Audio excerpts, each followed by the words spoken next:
Okay, welcome. Thank you all very much for attending today. My name is Tim Rowbury. I'm the Teacher Development School STEM Coordinator at John Curtin College of the Arts. And my partner in crime standing over here on my left, Mr. Kim Flintoff from Curtin University, along with Professor Fiona Wood and Gemma Green, have helped make all of this a reality. Before I hand over to Kim to start the proceedings, we just need to go through a little bit of housekeeping. First of all, if you aren't already aware, the male and female toilets are to your direct rear, out the way that you just come in. So if you head back out into the foyer, turn right, and where the canteen is, that's where the toilet facilities are. Most importantly, if we do have an emergency situation, you will hear 3 long sustained blasts on our PA system. You are then to calmly take direction from our highly trained theatre staff ushers and leaders, and you will then be directed out to my left-hand side out here, where we've got a large grassed area located right there, and await further instructions. Okay, thank you.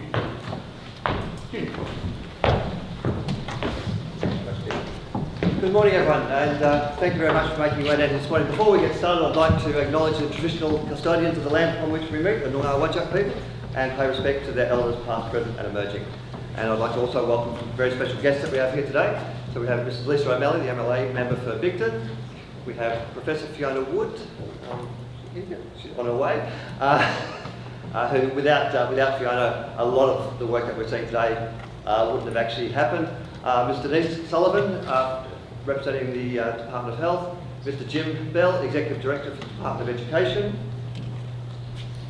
Mr. Paul Fortin, Chief Executive Officer from the South Metro Health Services. Ms. Sonia O'Leary, Executive Director of the Public Sector Commission. Alice Yao, STEM Strategy and Coordination with the Department of Jobs, Tourism, Science and Innovation. And Francesco Toni, Graduate Officer from Clinical Excellence Division, Department of Health. We have also parents, students and teachers representing various schools and other organisations involved with this process that we've been through today. My role at Curtin University is a Learning Futures Advisor, and part of my role has been traditionally looking at how global trends are impacting on our learning and teaching practices at university level. Increasingly over the last couple of years, since we established the Learning Futures Network in 2017, we've done a lot more outreach work across schools, across industry, public sector, and government and community and cultural groups. The Learning Futures Network has grown to an organisation of nearly 240 member organisations. And so, when you take into account that one of those might be a school with between 1,500 and 2,000 students, we're actually dealing with massive numbers of people. And that's, I think, the possibilities that arise in this sort of work from having this sort of network at play is really yet to fully realised, but we're starting to see some of the evidence today. This project began a couple of years ago. Tim joined us as one of the leaders and some other teachers in the space, joined the Schools Innovation Project initiative, where we started to look at what schools were doing that was innovative and engaging for their students, and we started to try and map that work and capture professional practice reports. That work has emerged, and as COVID arose, we found that there was a new context for beginning this sort of work. When the Public Sector Commission made the iThink platform available to the people of Western Australia to put their ideas forward, to have a say in how we move forward through the crisis, we saw that as an opportunity to bring the expertise and the knowledge, the untapped potential of our students to bear on this whole process. We already had 11 different project groups going, looking at things like extended reality, designing and making. So we already had students who were very, very capable of engaging with design thinking processes, engaging with industry partners to explore ideas. And from there, we took that next step of engaging with the iThink program. Gemma Green and Fiona Wood were instrumental in that process, and I think from there I'll hand over to Tim to take it from there. But I welcome you all, and I hope that from what you can see today, there are opportunities for workforce development, talent identification, and new futures for the way that we work in schools. One of the most important things that we need to realise about STEM education is that it's been going on for a very long time. It's not new.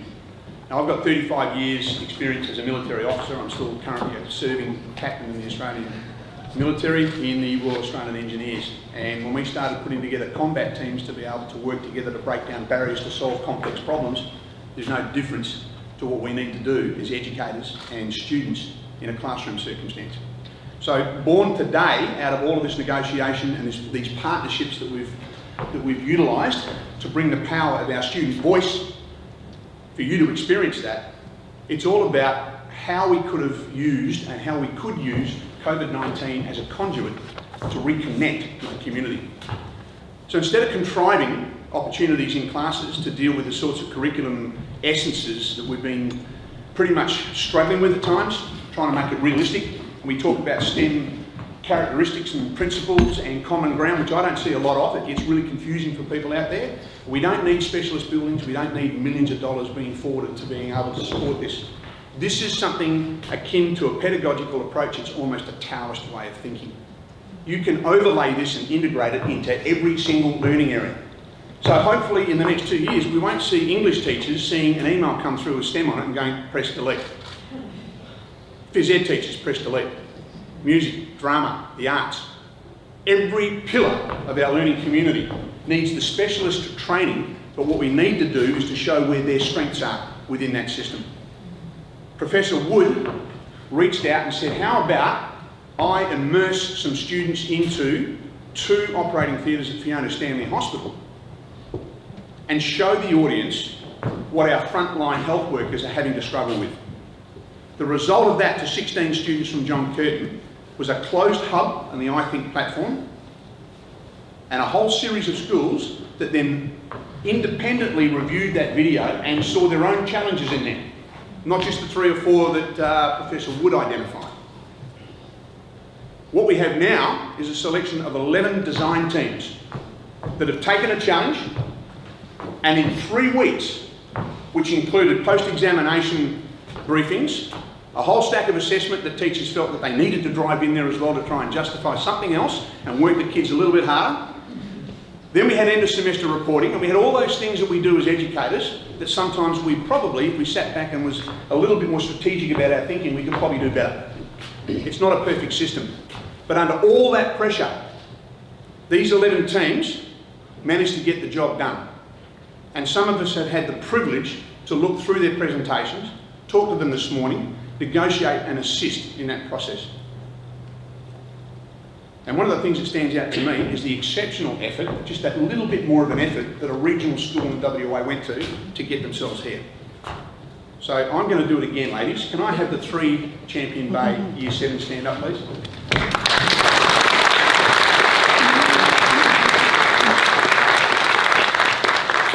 If you don't know where Champion Bay is, it's in Gerald. So absolutely brilliant. Thank you very much, girls. I'm now going to reluctantly leave the stage. Some of you may have noticed some bruising and ill temper in my personality. I've had a nasty mountain bike accident, but as I keep saying to people, I'd rather be up here with broken bones than sitting at home. So it was certainly well worth it. But this is about student voice. And I'd now like to pass over to Mr. Kai Lovell, one of our year 11s, to take over.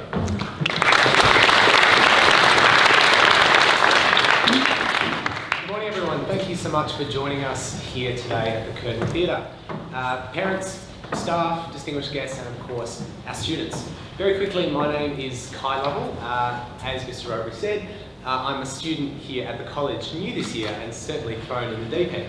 I'm outside of school also a digital freelancer, and the reason I bring that up is because doing websites and systems for businesses and organisations really ties into design thinking, and that's what we're going to hear a lot of today. Design thinking is a process that, whether you know or sort of have no idea about the concepts, you've definitely been using in your careers, in your education. And one of the prime examples of that design thinking here today is our first keynote speaker. Gemma Green is the Chief Innovation Officer at the City of Canning. And not only does that involve developing an innovation strategy for the city, but it also involves building the innovation capabilities in the 800 employees at the city and really embedding a culture that embraces innovation in local government. So would you please join me in welcoming our first keynote speaker, Gemma Green.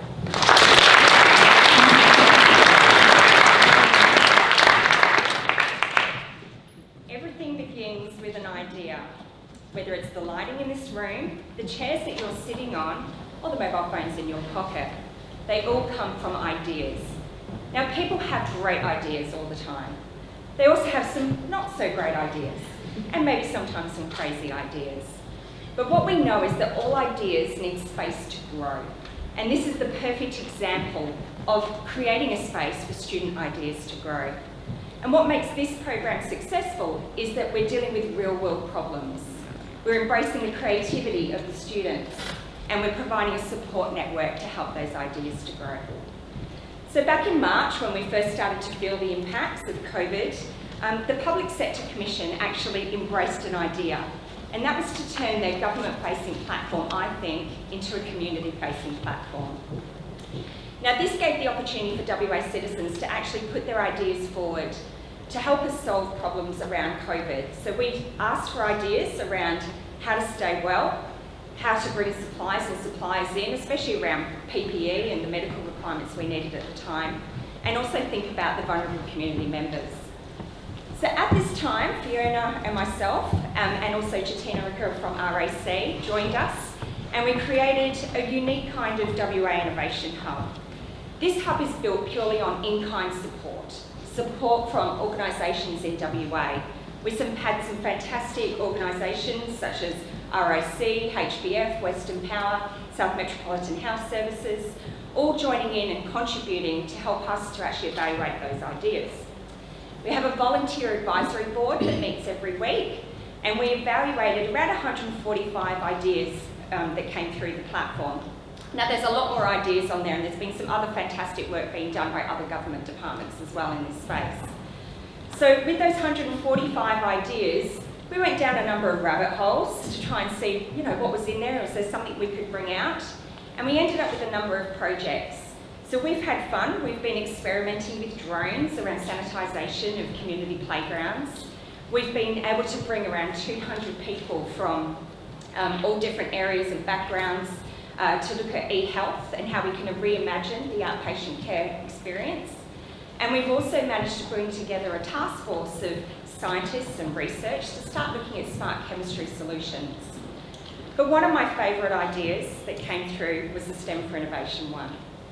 And what we realised as a hub group was it was really important to engage our youth and to make sure that they had an opportunity to have a voice and to help us come up with some fantastic solutions as well. So I'm pretty sure the STEM4Innovation idea got the most votes, or pretty close to the most votes on the platform, which was really exciting. And we've been watching some of the ideas come through in the closed challenge over the last few weeks. There's been some great ideas. There's been some crazy ideas. So I'm not quite sure about the sending people off to space. But however, it was really interesting, and it really made, we've had some great conversations, Jatina, Fiona and I, around actually maybe we do need to think about things a little bit differently. And so we're really excited to hear what you have to say today. And I know that Tim just mentioned it. This year has been hard. And I just want to acknowledge the resilience of the students to actually not only have new learning formats, you've had to distance yourselves from your friends and your loved ones for a while, and you've had to keep on top of your schoolwork and do this project all at the same time. So thank you very much for your commitment and your resilience. It's really quite outstanding. So success isn't always about what you achieve, it's about what you can inspire others to achieve. I have no doubt we will walk out of this room today and be inspired by what the students have presented to us. So remember, everything begins with an idea, and we all have the power to create an environment to help those ideas to grow. So thank you for supporting this initiative, thank you for being here today, and I can't wait to see what the students have to say. Thank you.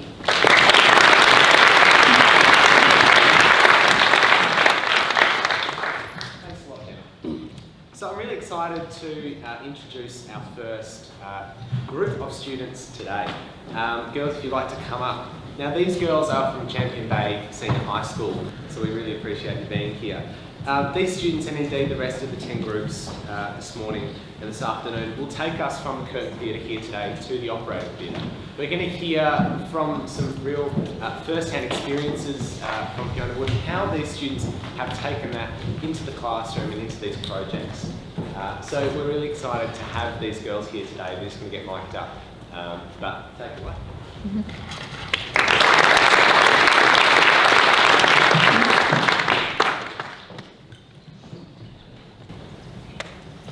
Hello, we're Year 7 students from Champion Bay Senior High School, and what we've created is called the 19 Fighter. COVID-19 is spreading more quickly than our hospital system can manage effectively. This is due to the lack of immunity in the community because it is a new virus, and the fact that it is spread through contact with infected people and droplets left in the air and on surfaces. The infected droplets last up to 9 days on certain surfaces, including plastic and steel. Destroying the virus in droplets left on surfaces should reduce transmission. The 19 Fighter misting system operates with much the same infrastructure as current fire suppression systems. Instead of water, it releases a fine mist of disinfectant. As a fine mist, it is able to penetrate into smaller spaces than a liquid applied to a surface. The fine mist quickly evaporates on contact, so it does not leave a liquid that might affect important hospital equipment, leave clothing wet, or floors slippery. Possible problems that would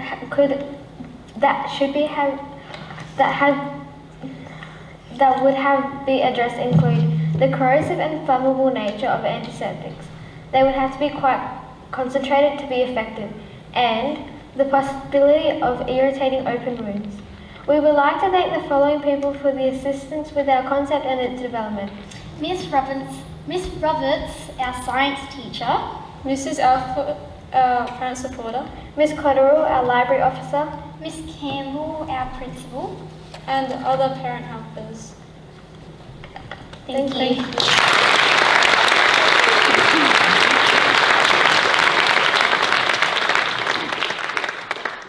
Alright, I'm just going to ask the Duncraig Senior High School team to come up and get mic'd up. But I'm going to ask you a question.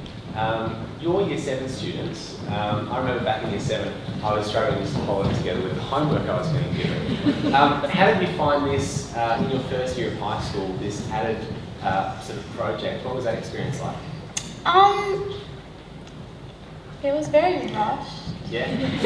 Yeah. It's the type of thing we've all sort of experienced that a lot's been happening, hasn't it? So how did you handle that? Was there a specific approach? Did you just sort of just try and get it done? Yeah, we just kind of went with the flow, you know. These guys. Fantastic, and we can see how sort of competent they are in these sort of projects. So we thank you for being here today. We look forward to these projects for the next 5 or 6 years. Thank you so much, guys.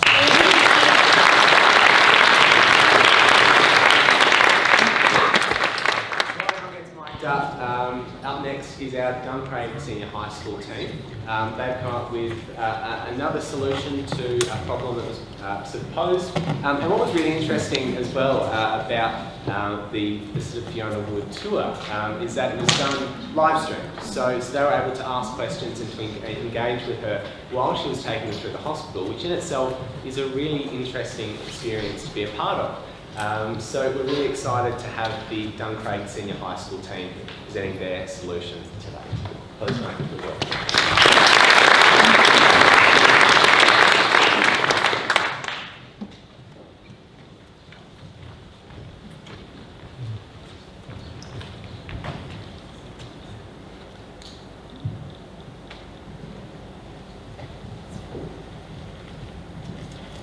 Good morning, everyone. Thank you all for being here. Thank you for presenting us with the opportunity to combat COVID with you all. My name is Royan Muzaini. These are my colleagues, Lucas Rower and Ethan Matthew. We would like to start off this presentation with a little quote by Thomas Edison, which inspired us to continue working. There's a way to do it better. Find it. Before we share with you our solution that we are very excited about, we need you to understand the problem. The problem is that currently hospitals are using lots of single-use plastic bags to cover hospital equipment to keep them clean and sterile. The problem with this is that it is very environmentally unfriendly, it takes up a lot of storage space, and it provides an unnecessary ongoing cost to the hospital and the government. With this, we present to you the solution, the Cody box. which stands for compact disinfection and isolation. It has an aluminium frame, which is rust resistant, lightweight and strong, coupled with acrylic screens, which provide an isolated space for hospital equipment to naturally disinfect over a period of 24 hours. This box would have a folding mechanism, which allows it to unfold and store suspended from the ceiling with the help of a high-pressure air-based hydraulic system. Ethan would like to demonstrate.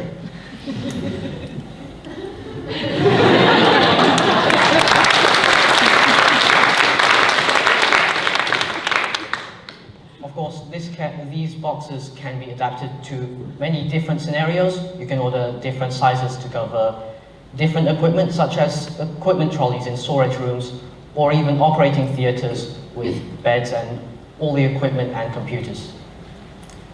We have considered the cost of the acrylic sheets, screens, and the aluminium support. And while the initial cost may be higher, over time it will become more cost beneficial to the hospital.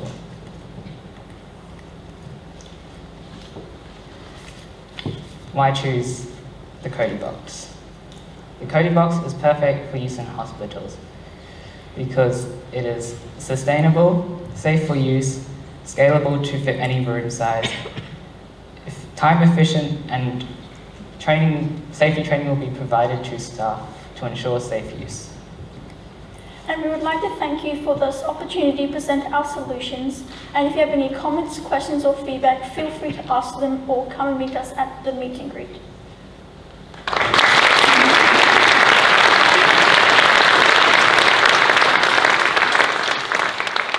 Thanks so much, boys. Can I just get the John Curtin team number 1, led by Ollie, to come up and get mine? So boys, I've got a question for you. Going through this process of developing the Cody box, what would you say was one of the challenges in the process? What was one of the roadblocks you hit?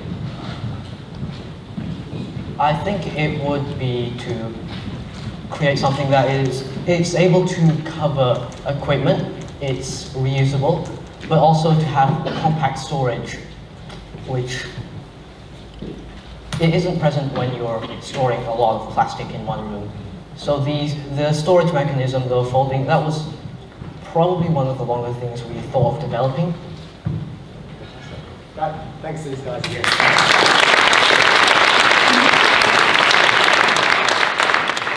So our next team to get mic'd up is our first team from John Curtin. They're being led by Oliver Hughes, and they've got another idea to present to you today. So please, as they make their way on stage, make them feel welcome.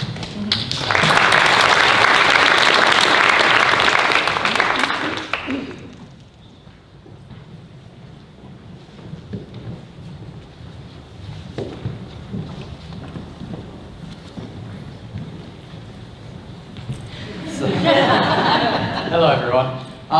So after participating and watching the video with Dr. Fiona Wood, our team consisting of Peter, Connor, Oliver and myself, Gethin, decided that we would focus on looking at aspects of a rotating surgery table. So after taking a look at the video, we noticed that if you wanted to flip a patient, that this would require a great amount of effort by the surgeon. It would take up a lot of time and quite frankly, would increase the risk of the patient getting injured furthermore. So we decided to look at inspirations from the current medical fields to see if we could help this in our design solution to come up with a rotating surgery table. And so we found out that in veterinary surgery, such as working on animals with cows or horses, that they used machinery that could rotate very heavy animals. We also took inspiration from the common massage bed because, quite frankly, for the human body, it's quite relaxing to lay on. And finally, we drew inspiration from spinal surgery. So in spinal surgery, what they would do is they would use machinery to rotate a patient and hold them in that position for a large sustained period of time, which makes it easy to operate on.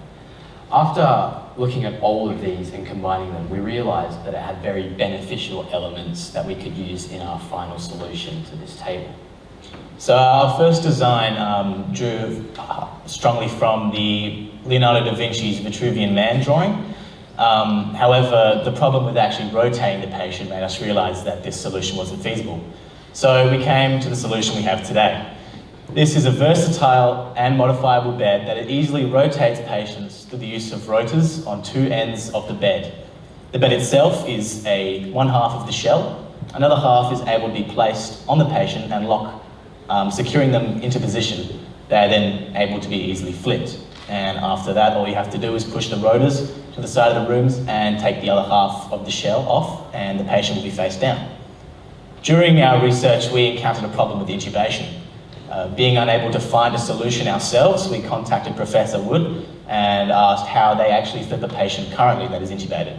And she explained that they just have a surgeon who has to secure the patient and the tubing for the entire time that the patient is flipped, which effectively eliminates the surgeon from the operating theatre for a long period of time. We've come up with a solution for this problem with a modified massage bed headpiece with a slit on one side that allows tubing to rest securely in the patient while they are face down and also during the rotation. We have encountered some limitations as to how storage of the rotors and the shell would work in the theatre room. Also, the actual mechanical design of the rotors and the support structure, as none of us are engineers, we're a little bit unsure of how that would actually work. And also consideration for the materials that would be needed to use, as they would have to be strong enough to hold a patient, but also light and easy for surgeons and nurses to move around. We all strongly believe that our idea, with the help of industry professionals, can become a real-life solution that can be used in surgery theatres in hospitals, and we believe that it can be a leading medical solution to the world. Thank you. Thank you.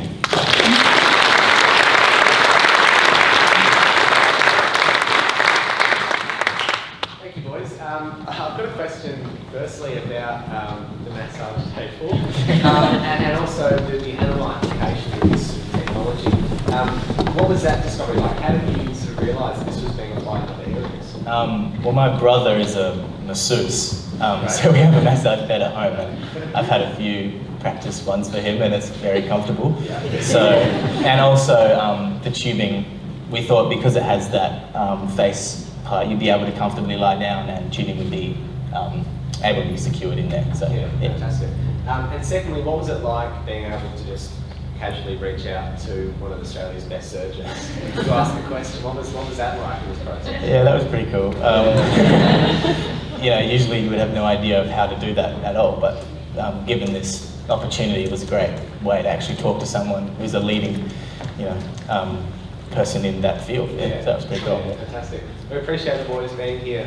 Please make them feel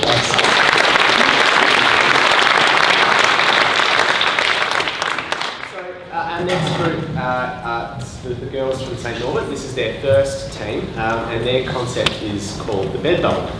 You're going to hear more about that in just a moment, so please do make them feel welcome.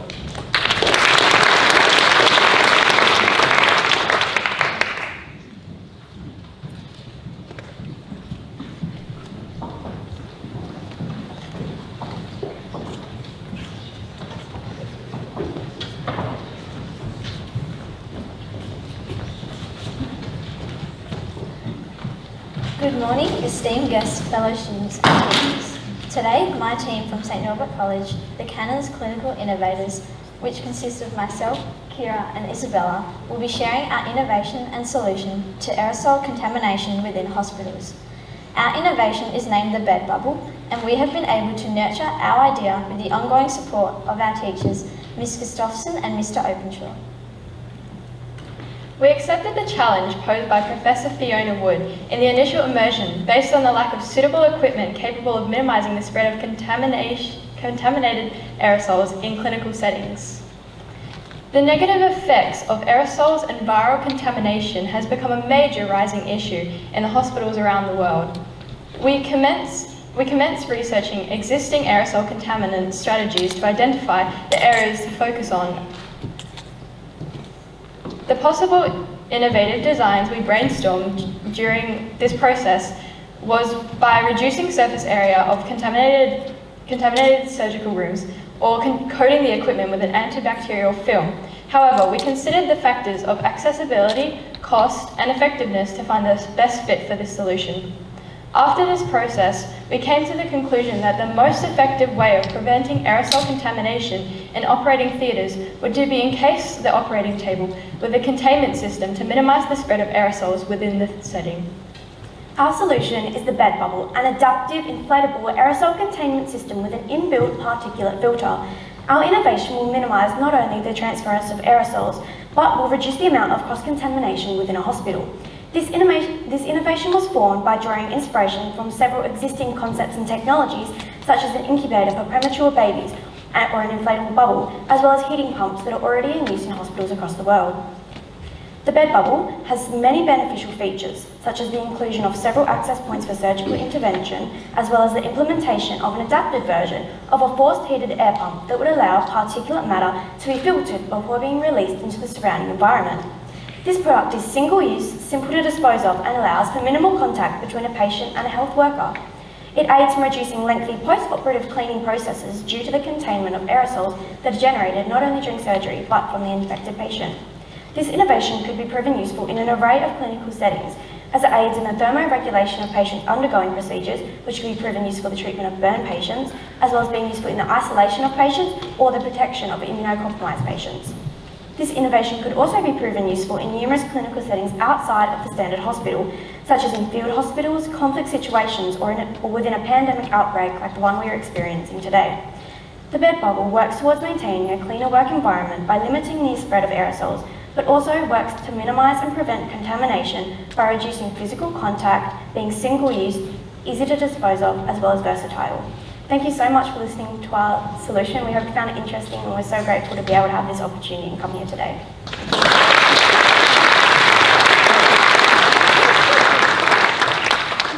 Thanks so much, girls. It's the Hampton Senior High School team up next, if they're available. If not, John Curtin came too. You are welcome to come up. Thank you, boys. So, girls, I've got a question in terms of your research process. Obviously, it was very much thought out, your approach to thinking about lots of different applications. What did that process look like? What was your approach to doing the research? So definitely with the initial immersion, hearing about the problems that people working in hospitals do face, we had like several different concepts like we draw, as Kira mentioned earlier. There are a couple of different factors and solutions that we did think of, but like looking back at it, they didn't really work out as well as we thought this one would. So we looked in and we researched a bit more about it, and there were a couple like existing concepts, but nothing quite like this, so we just thought we'd adapt something that would contain the aerosol. Fantastic, yeah, and that's the process of design thinking, isn't it? It's not falling in love with too many ideas and letting that process go through itself. Thank you so much for joining us here today. Great to hear from you.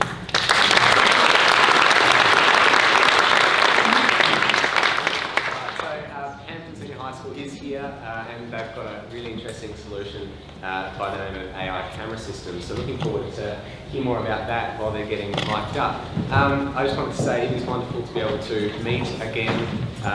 It's sort of that type of thing where every event we feel a lot more grateful for, which is a really interesting maybe benefit of COVID-19. Amidst a group of public, private, industry and government sectors. It's great to be meeting here today. So would you please join me in welcoming to the stage our fifth student group, Hampton Senior High School.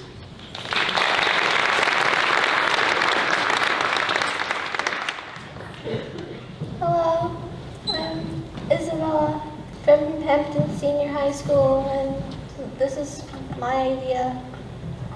It's an AI-assisted camera system. So the problem I had was like the process and time it takes for doctors and nurses in a sterile operating room during an outbreak. And so I have the solution to incorporate like an AI camera system in like the theater rooms and hospitals. So the system will use facial recognition and thermal imaging, where the facial recognition, it identifies a set of doctors and nurses, and if you have like rooms and stuff, you can control and limit who enters and exit a room by having it identify only who can enter, and the thermal imaging, it would track the temperature of the people in the operating room over a period of time in case they have fever. Having this system would be good because if you're controlling who can enter and exit a room, it would prevent contamination. And also, if you can identify the personnel, you can track them in places they've been, so just make sure those places are clean. And it's cost effective as it utilizes pre-existing hardware and camera systems. And all information would go to a centralized database situated in a secure location. Thank you for listening. Giving me a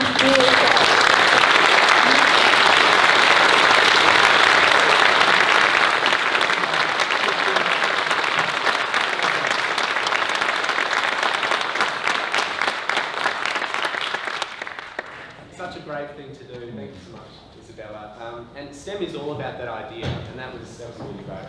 I've got a question. With the concept of AI, when was the first time that you discovered AI? What do you like about the concept? I can't really recall when I first heard it. It was probably while I was watching something.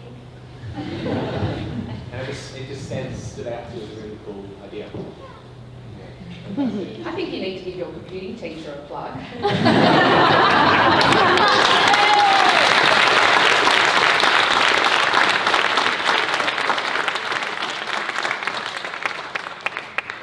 We'll get the second team from John Curtin to come up. They're being led by Liam Hogg today, and we're going to be hearing about another interesting sort of concept. And one of the things that I think is really interesting about what we've heard so far is that you're actually able to tap into your environments as students, whether it's your brother who's a masseuse at home or anything similar, being able to take in what we've been sort of maybe missing all along as a part of this process, which is what design thinking is all about. So while the second John Curtin team gets ready, please welcome them to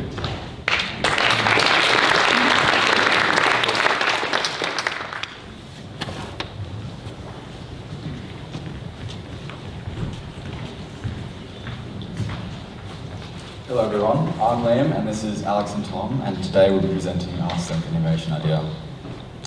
The concept of our design is meant not only to minimise the physical harm of physical efforts of the theatre staff, but also the concept of our design is meant not only to minimise the physical efforts of the theatre staff in gaining access to healthy epidermal areas, but also to reduce potential post-operative stress for serious burn victims. Our concept is designed to be retrofitted to most theatre beds currently available in our hospitals. During our research, we found numerous applications of technology that could be used in our final solution. Initially, we came across already functioning rotational operating tables used in spinal surgeries. While effective, these seemed ill-suited to the access needed during a burns victim's surgery. And that's where I came across the idea of maglev trains, or magnetic levitation trains, where you can lift the entire weight of a train and passengers with just magnetic forces. Further research into this area revealed lifting magnets used in industry to lift heavy boxes and objects that people by hand could not lift, as well as hoverboards meant to mimic conventional skateboards, just using magnetics. This is all at the cutting edge of technology and has so much possibility and opportunity to be developed with further research.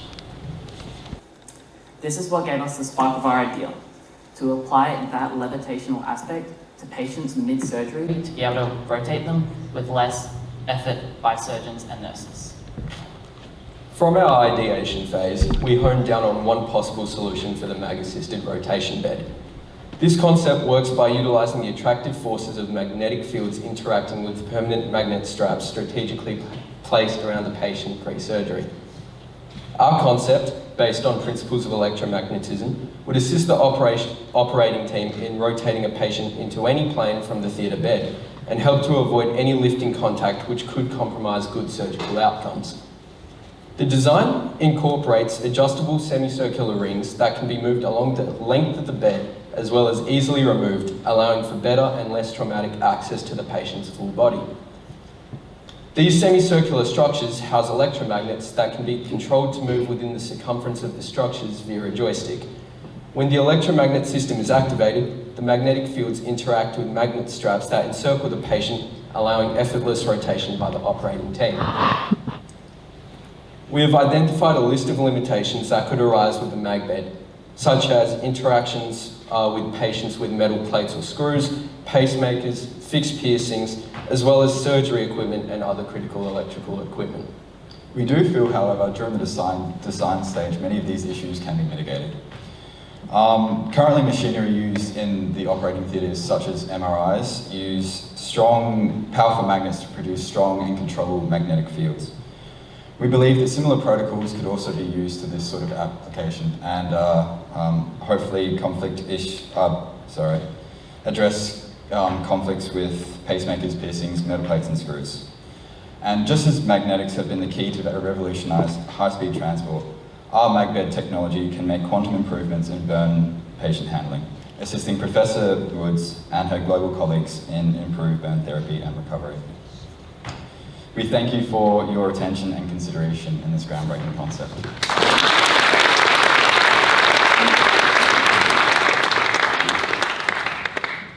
Before you sneak off, boys, I really like the idea of something that might be holding up a permission slip on the fridge at home is actually a big part of these designs. You had some really, obviously a different version of the You've done some really interesting work with your computer-aided design in this process. How has CAD sort of helped with this? And maybe for those that haven't had experience with it, what is that process like? So I did most of the design on Inventor Pro, Autodesk Inventor Pro, if any of you are familiar with it. But without that kind of program, I wouldn't have been able to visualize our idea. We went through a couple of drafts of similar looking designs, but in the end, through visualizing it, being able to see what it would look like, we chose that for both aesthetics and functionality. So yeah, great. And as we all saw, it's a really powerful way of displaying their concepts. Can we thank these boys?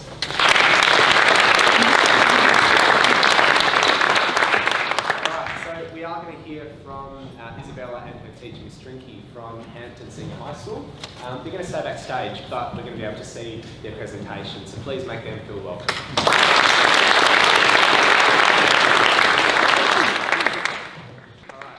Thank you guys once again. I'm going to ask the third team, led by Ava from John Curtin, to come up and get mic'd. We've got 4 or so teams to go, and then we're going to be able to go outside later, and you'll be able to have some more conversations with people about their ideas and just to hear a bit more about the process. But please, while these guys are coming up, welcome the third John Curtin team.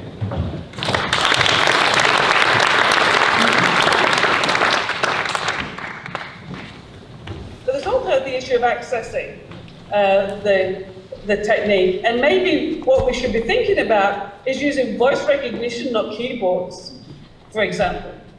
So, and I could be on a Microsoft Teams or a Zoom, and while I'm operating, I've got people outside who are making notes so that I don't have to go in then and type the operation note. Hello, and thank you for the pleasure of performing for you today. These are my teammates, Rebecca and Haley, and I'm Ava. And we were asking, how can we mitigate or eliminate direct contact with machinery and equipment within an operating theatre? The requirement of touch contact to use the variety of machinery within the operating room is evidently limiting in efficiency, speed, and a liability for contamination, an issue exposed by the COVID-19 pandemic. We believe the solution is the integration of voice activation technology to enhance the operating process in speed, accessibility, and sterility. We intend our solution to enable the current machinery to receive voice commands without hindering its accessibility or functionality. in order to tackle the problems caused by touch contact.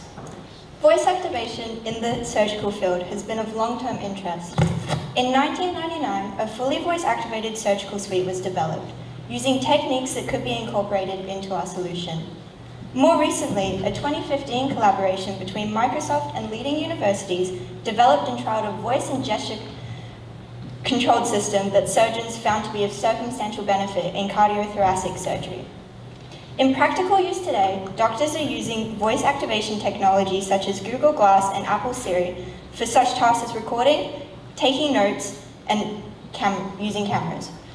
There are a variety of existing creations that could prove a potential solution for our idea, and they show the viability of this technology and desire to bring it into the industry. Smooth workflow, time and safety are paramount in an operation, and our priority is improving on these factors. We intend to maintain all existing touch controls so that if the solution may fail at any time, functionality is always there. While accents and surrounding noise may be a concern, we believe in the constantly improving nature of VA technology will be able to combat this. And even more specialized technology is also out there, such as a surgical mask with a built-in microphone. Our solution is the implementation of voice activation so that the traditional method of using buttons or keyboards becomes obsolete. This can be through using specialized software to modify the capabilities and likely hardware, such as microphones. For example, with our solution, in order to use the electrocautery machine, a surgeon would still need to manually operate the cautery pen, but the generator settings would be entirely voice activated, enhancing the procedure. A pattern of implementation would be to start with the more elementary machines, such as those for recording purposes, and build onto the more complex and specified. Eventually to the point where surgeons are able to perform an entire operation without taking their eyes or hands off of the patient. We would like to see this technology implemented in our Perth hospital sometime in the near future. Thank you.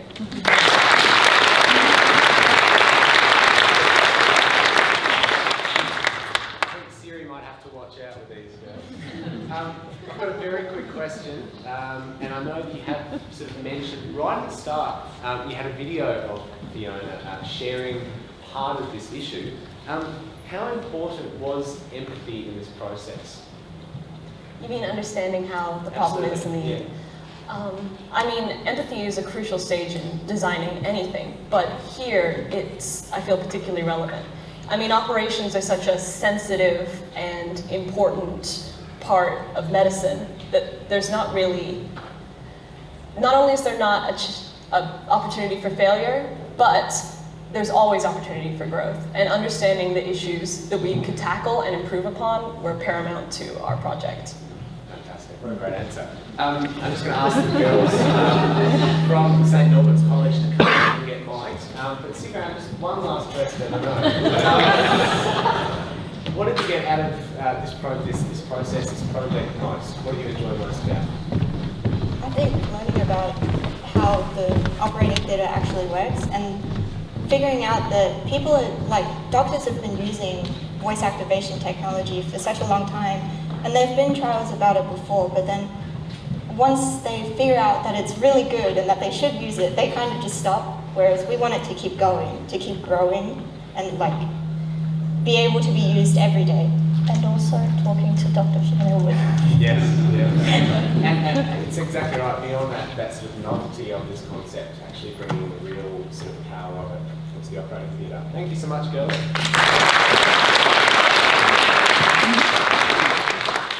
Right, so our third last team for today, the second team from St. Norbert's College has an idea called bed rotation, and you're going to hear from them right after this. Thanks.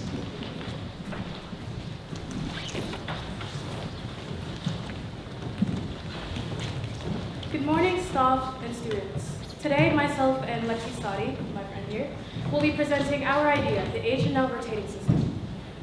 Before I begin, I would like to mention our teammate who is currently not here, Hemi, and also a special thanks to our teachers, Mrs. Gustafsson and Mr. Openshaw. When we first began this project, we considered all of the different problems we were presented with and each of the paths we could take with all of them. We considered what could be done with waste, how reporting during surgery could be made easier, and how we could reduce the spread of aerosol within hospitals. Overall, or ultimately, we decided to go with finding a solution for beds that give surgeons access to as much of their patients as possible, specifically with burn patients. And while doing this, we considered where the burn could be, which could be anywhere, and how to deal with the comfort and contamination. Initially, we planned on creating a bed where the patient would be operated on and could still rotate 360 degrees. This proved to be very impractical and difficult to do because of the fact that they need to access all areas. That includes in between legs, which are very hard to reach. So we opted for another solution, an extension to current surgical beds. With that, we focused on practicality, storage, and comfort. So with the bed design, it contains 2 stands and a mattress within those. So the mattress rotates on the stands, and the stands can raise up and down to help lower the patient and also lift the patient up. And the mattress itself has straps that can lock in the patient to provide for safety, as well as catering to patients of different sizes. Now, so that we can make this very comfortable for patients who are suffering with burn injuries, we decided to create a mattress that would help comfort them. With our mattress, we had multiple layers, one of which is a cooling/heating gel layer. This is shown here, which is usually used in face masks. This layer can be cooled and used to soothe irritated skin for patients. So the way that our bed works, the way that our design works, is we place it beside the actual bed, we push the patient onto it, strap them in, lift it up, and position it above the surgical bed in use. We then rotate the patient slowly and then slowly lower them in a way that is easy. The main reason why we didn't want it to be closed is because of the fact that there are lots of cords and wires, and with this open design, the wires can be held and not be tangled amongst each other. When not in use, we try to find as effective storage solution as possible by being able to dismantle the 2 stands of the mattress to make storage effective and easy for those using it. Thank you for listening.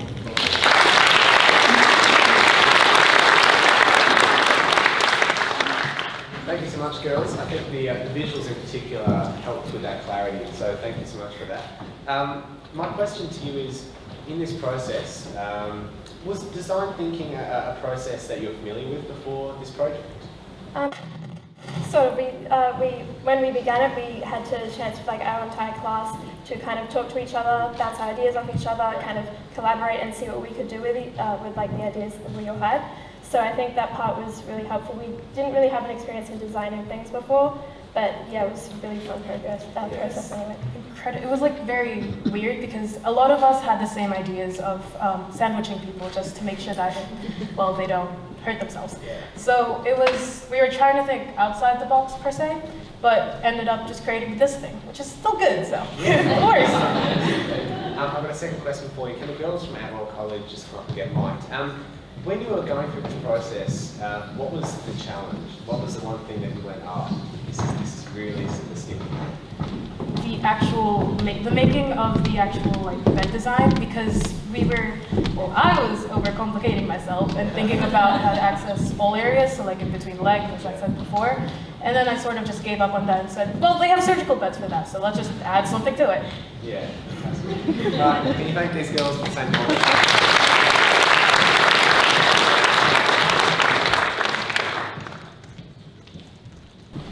Right, so our next group are girls from Inaugural College, and it's the retractable silicon strip bed. Will you please make them feel welcome?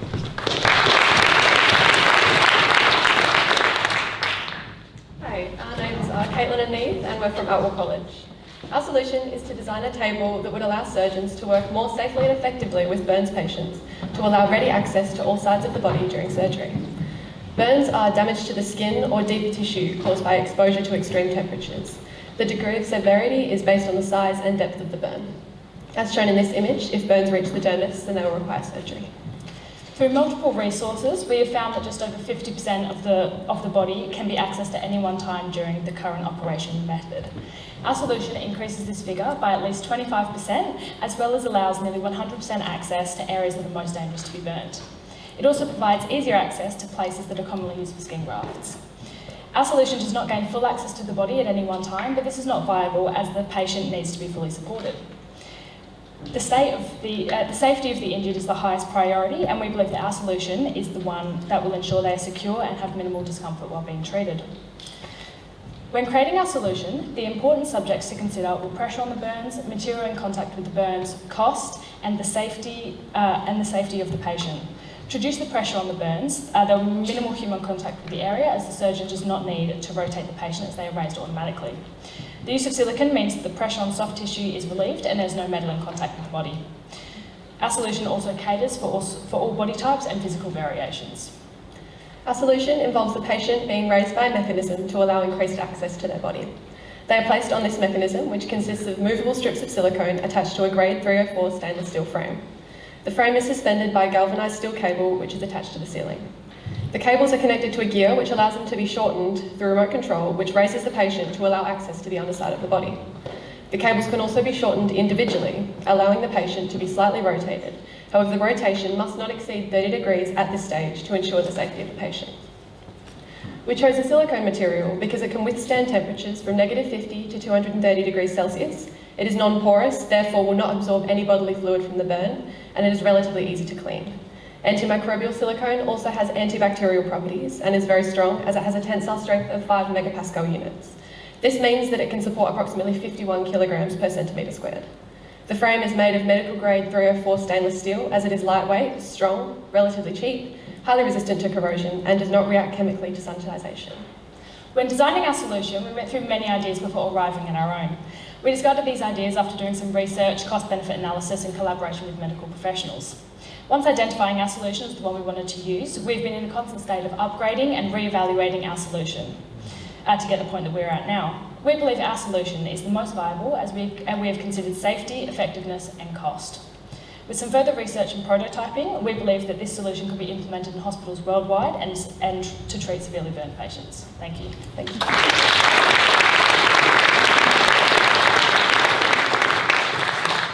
Thank you so much, girls. I'm just going to ask the final John Curtin team to come up and get mic'd up. Very quickly, I like the attention to detail. With the development of design, we were chatting outside before. What's next? So if you want to have some more time to develop this, where would you take this idea? Well, one of the things that we identified that could definitely be a problem was obviously using wire from the roof, and that might provide a bit of swing, which would be great. So having wire potentially in the ground as well. So two connection points. Yeah, two connection points. So as the top one releases, the bottom one winds up, and then the other way, so that it's easier and to prevent that swing. Yeah, to prevent and that as well swing. as we'd want to create a prototype, even if it was small, just to make sure that the patient is able to be fully supported and that the silicone straps aren't moved too far. So obviously there would need to be training into where the silicone straps could actually be placed, especially if there's burns around the stomach. You'd obviously not want the straps around the stomach, so there just need to be testing as to where the straps can Yeah, actually you can be. actually separate them into the areas where there's... Yeah, Yes. Right, please thank you these girls. Thank you.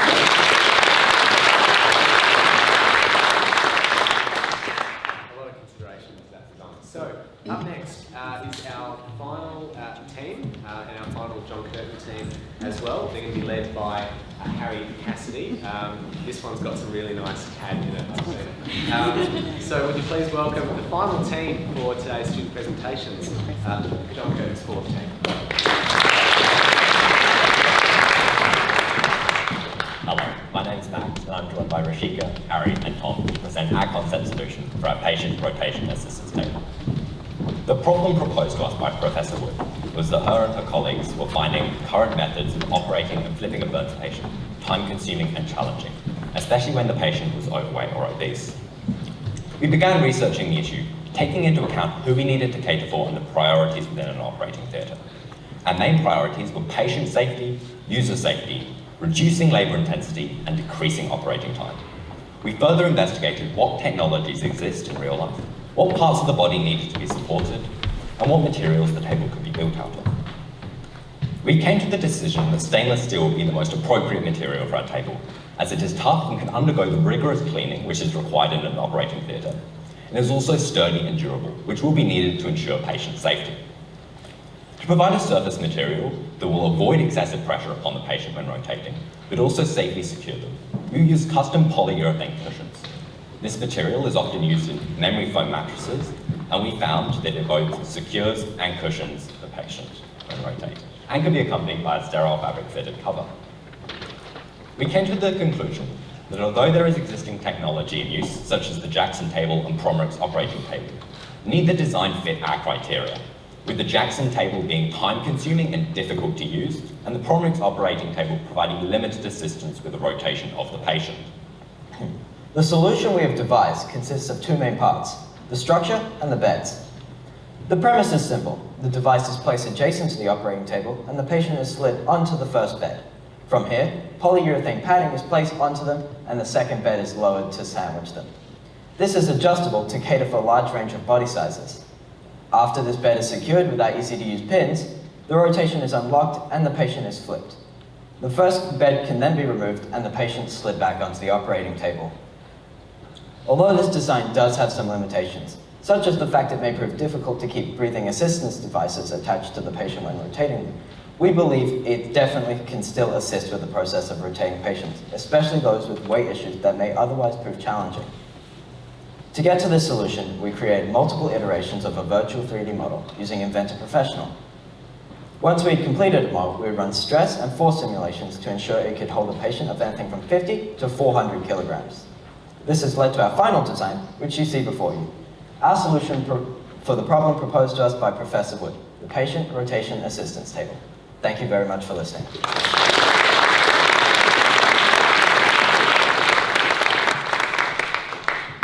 Thanks so much, guys. I've got a question in terms of the four of you being involved in this group. How did you find the sort of collaboration process where ideas colliding, combining? How did that work? Oh, it actually worked quite well. I think Rashika and Tom worked mainly on the research, of especially stuff such as what parts of the body need to be supported, when me and Harry worked more on the technical stuff such as the CAD and those 3D models. Fantastic. Right, will you please thank John Curtin team.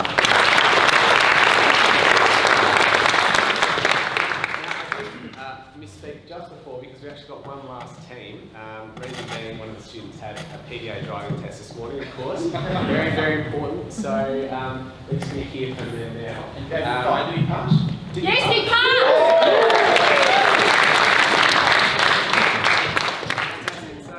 So these are the two boys and their teacher from Southern River College. Our final team, and I promise you that. Please don't go.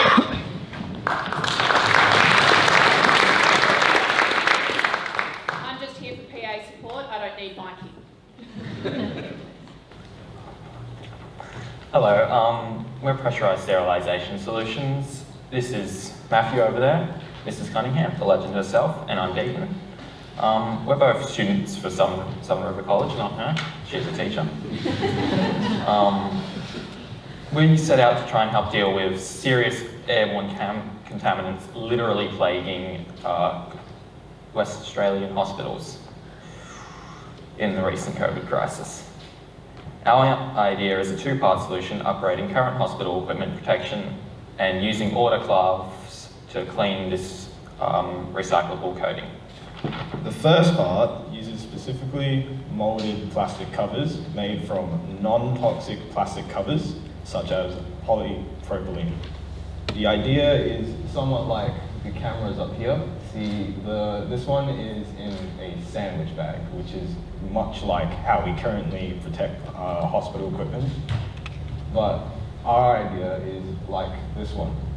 See, this camera has been made purposely with ease of cleaning in mind and being modular as well as reusable.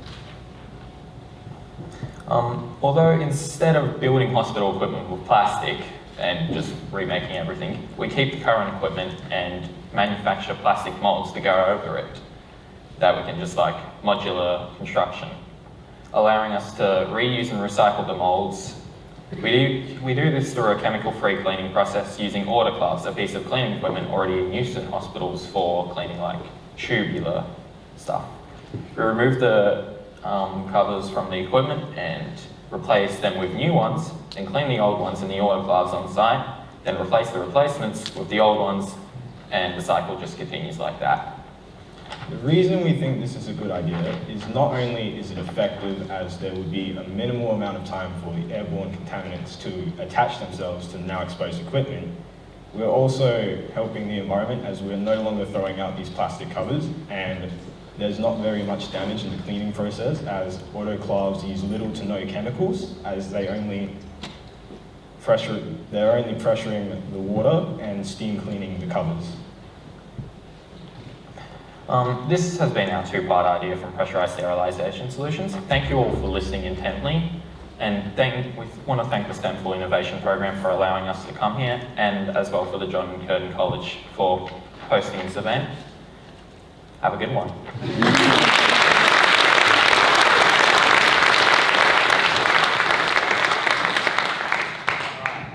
Very simple question.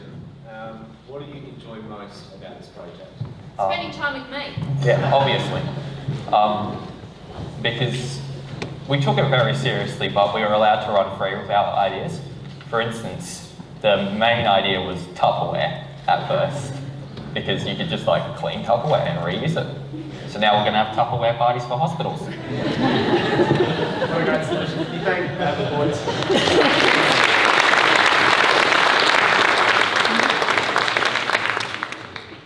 Alright, so that concludes the student presentations part of today's proceedings. And just before we head out into the foyer for some more food and to have some conversations, I'm really excited to introduce our second and final keynote speaker.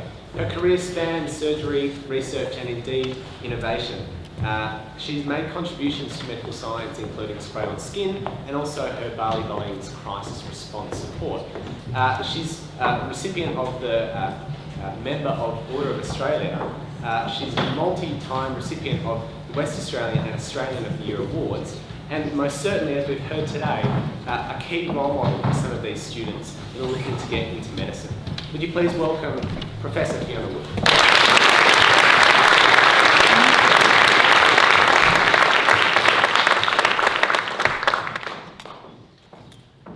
Well, hi, thank you very much, everyone. I'm blown away. Because it was really exciting for me to take you through my world.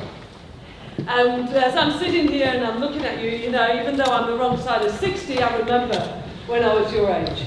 And I was reflecting that I went to med school in 1975. Yes, a century ago. And what I really still remember is my first time in the operating room. And I got to go into the operating room because I was so keen, it was bordering on pathetic. And I got to go in because I volunteered to be a dog's body in some research. And they said, oh, well, you can come in and see what we're doing. I'm like, oh, yeah, please, yeah. And I remember standing there against the wall, watching what was going on. It was a procedure where they were taking the muscle from the back of a young man who had had a motorbike accident and smashed his leg. Up until that time, that leg would have had to be amputated. And they were taking the muscle, dissecting into the armpit, on the blood vessels, under the microscope. And they took this piece of muscle off. Sorry guys if you're not anyway, because clearly I'm still excited. And then they prepared the wound and wrapped it around the leg, introducing blood supply to salvage that leg and plugging it in with the microscope into the local blood vessels, right? And so I'm standing there watching the anaesthetic machines going, the patient on the table, and they were sewing the blood vessels together and dissecting out and in time with the respiration. And as they're putting it in, the needles and the thread, yeah, because we have to, I mean, I'm just a glorified seamstress, right? And so, in fact, when I was told, girls don't do surgery, I said, well, I'm really good at embroidery. Make the frock, do you like it? Anyway, and so I was watching the needles go through and under the microscope, and there was the needle swathed to nylon, a certain kind of nylon that doesn't retain a memory, so you can actually knot it. And how clever is that? So there's the polymer chemists, engineers, just to get that suture, so you can suture a blood vessel of 2 millimeters without tearing it, so blood flow can go through it. Oh my gosh! You know, I mean, that's exciting. It still excites me now what I do, and I think someone alluded to the whole concept that surgery is something that there's no margin. You bring your A game to the table and there's no errors. That's the goal, yeah? And that's not always what turns out. And so it's a privilege to be able to do what I do, and it's a responsibility. And so to be able to do it better is constantly in my mind, not to because today's not good enough. We clearly have amazing tech. But what I really wanted you to think about, and what you absolutely have done, is how do we make tomorrow better? And for me, it's been an amazing experience. I mean, thinking about putting some of the year sevens with the mister in with the bubbles and the beds, you know, the flipping over in different, putting a few of these things together would really start to see things flying, you know? And, you know, and you may think, you know, the guys who've not been in the operating theatre with me, like you guys have, that turning somebody over in an operating room is like, isn't that just normal? Why is that so hard? But that simple thing, when I can have to operate on here, on here, on here, and here, all in the same procedure, it's really fascinatingly technically difficult and a great challenge. So for me, as I say, I'm overwhelmed, I'm blown away. I've been writing things down because I think, yes, there's real good opportunities, I think, to go forward with some of these ideas and then link people and say, well, okay, how can we actually explore this? But more to the point is that you've thought about stuff. You should be limited by nothing other than your imagination. There is no substitute for dreaming, because without dreams we never get further forward. We have to dream big and then stand back and work out how to get there, yeah? And that's why innovation is so exciting. That's why I'm really excited being here today, because I know that when I need something as I'm getting older, there's people like you who are going to solve the problems, yeah? And so you're going to be looking after me. So I'm very vested in this. Because you will be looking after me as I get to be the wrong side of 70 and 80, and etc. So, well done everyone. I think well done STEM4Innovation for making this happen. And I'd really like to be an innovation tourist. I'd really like to go to the Woodside Petroleum and go and see what they're doing. I'd like to go into King's Park, and I'd like to take you with me. Because everywhere we look in our world, there is science in action. Everywhere we look in our world, there's an opportunity to do better. We live in a very privileged place. We come from a point of privilege, and therefore it is our responsibility, and I'm putting this firmly on you guys too, it's your responsibility to use your education and training to make this place a better world. Not just for yourself, but for all of us. And that's really why I think this program has been so impressive, and it's just the beginning. So I'd just like to thank everybody involved. I'd particularly like to thank all of your time. Who said it was rushed? Welcome to my world. And I think really you should be proud of yourselves, because I really am proud of what you've been able to achieve. And it's just the beginning. So thank you very much, everyone.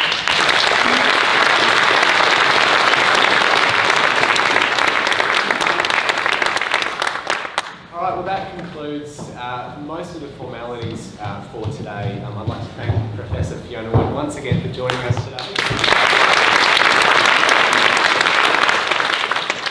And really today is one example of what we hope will be discussions in classrooms down the track. It doesn't have to be a big event like this to be able to innovate and to be able to think like a designer. And that is really exciting, and that's where we see this going into the future. Much more classroom-based conversations. I'd like to invite back Mr. Tim Rotary to finalise today's event. Thank you.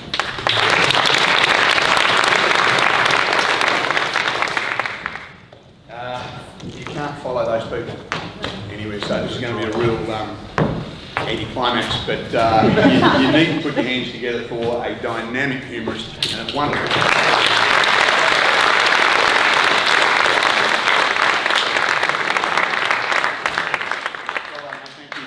Can you imagine taking the next step? What you've seen here today is scratching the surface. design thinking principles, where these students are right now is in the embryonic position. You must at some point get up and learn to pitch. You need to be entrepreneurial. You need to sell what you believe in. There are so many skills being taught through this process. Our 21st century learning skills, our design thinking principles, our project-based, our inquiry-based, our problem-based, our challenge-based inquiry and teamwork exercises. A lot of what we do, a lot of what you've seen here now is not new. It's being done sporadically across the board. It's being done to an expert level in little isolated pockets around this country and overseas. And at some point when you come up with a concept design, you need to be able to listen to criticism. You need to be able to put that wicked problem, that ridiculous idea up there, and if someone wants to remove it, you make them prove to you that it doesn't work. Why does that not work? Give me a reason for that. And when you're accepting the criticism, you need to accept that, but you also need to be able to give it very responsibly. So when we use that word argument, we use it in a non-emotive position. Our English departments in our schools are experts at mooting and critical thinking and communication skills. Why are they not being used more? STEM is not about science and the technologies and the engineering and the mathematics. It's about how you use that acronym in your classes. It's not about the subject in the acronym. It's the acronym in the subject. The phys ed teacher using biomechanics in Year 9 general maths doing trigonometry. Why don't we collaborate more? Then we don't need the specialist buildings. We don't need the specially trained teachers. What we do is we use the expertise of the people that are trained in it and we strategically sit back and we amalgamate it. Imagine what can happen now if every single one of these teams went back and continued with the process, working with their engineers, working with their teachers, working with community members, working with the experts. Could you imagine where some of these solutions can end up? That's what STEM learning is about. One day we could probably get rid of that acronym because it will just become second nature. It won't be STEAM, it won't be STEM plus D, it won't be STEAM, it won't be STEAM. It is 4 letters. Simple, and it's been around for a very long time. Just research a bit of Da Vinci and you'll find out. Can I have all the student teams up here, please? And can we have Professor Wood and Gemma Green, if you'd like to join us? And we've got a couple of photographers at the back who can snap some shots. And Kai, where are you, mate? Oh, yeah, I come out here too, please. And where's Kim? Kim Flintoff?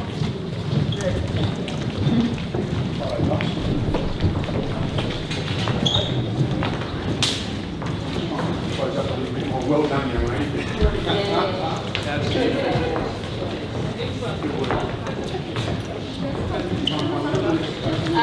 Boys, not hiding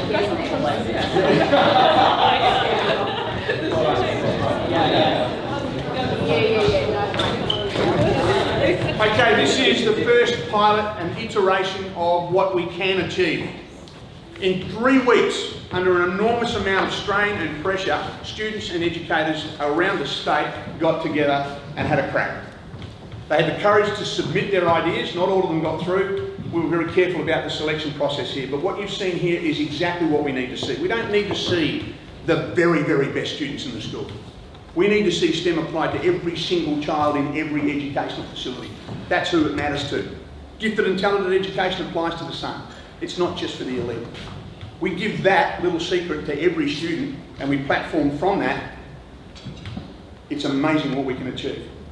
So can I please have another round of applause for this?